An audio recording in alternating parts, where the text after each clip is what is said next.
Guardian, I think I've made a mistake. Lodi and I were talking. Now that conversation reeks of sulfur. That sounds unpleasant. I should have noticed it sooner, before the conversation spoiled into argument. But I didn't. I pushed him, and he stormed off into the hills. I tracked him to here and set a beacon to signal him, but he hasn't responded. Find him. Send us his last known heading. We'll find him.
Oren, what exactly were you two arguing about? The past, what might be, and the cliff of what he is becoming. He prefers to look behind instead of what's in front of him. He values service over freedom. I've already made that mistake for him. He's going through a lot. Maybe we can approach him with a little more tact. Probably. I've picked up some prickly communication habits from my last job.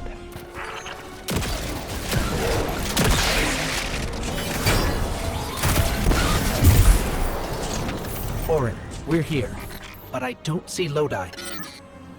Orin sent you after me. It's nice to see people get worried when you disappear. But his scent, lost in time, hanging on brass and polished sand.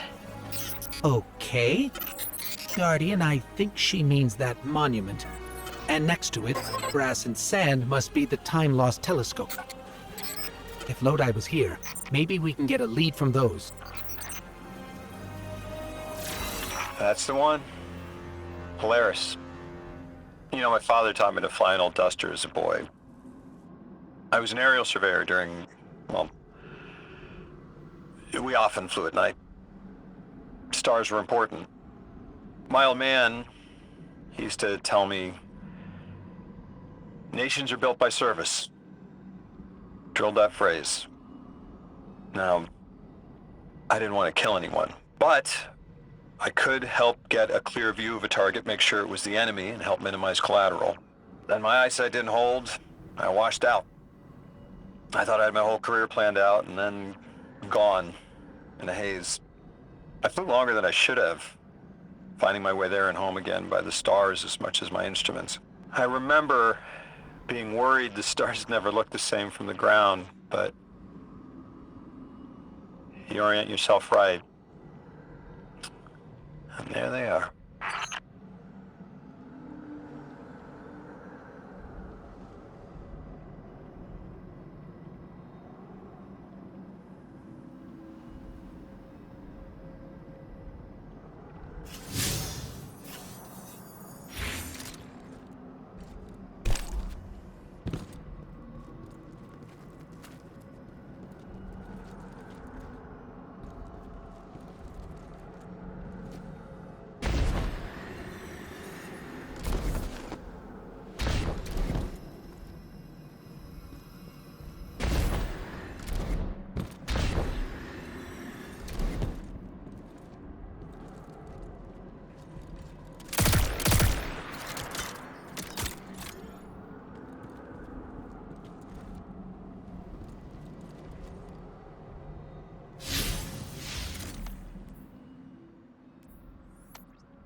Our crew used to joke that we were sighting targets for Orion's next hunt, guiding his arrows to the hearts of evil men. We thought we could make killing fair. I'm not that naive anymore. But as an emissary, I could still put a finger on the scale. A check.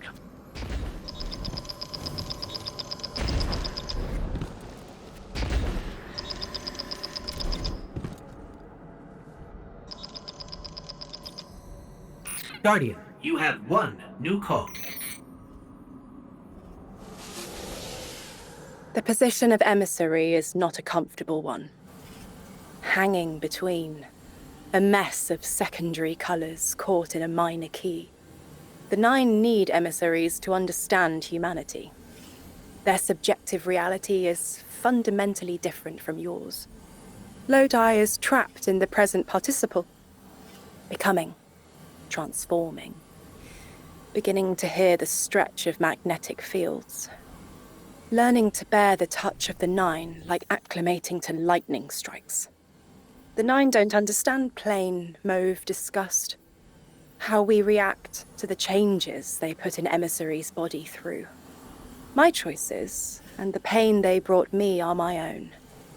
I'm not Lodi.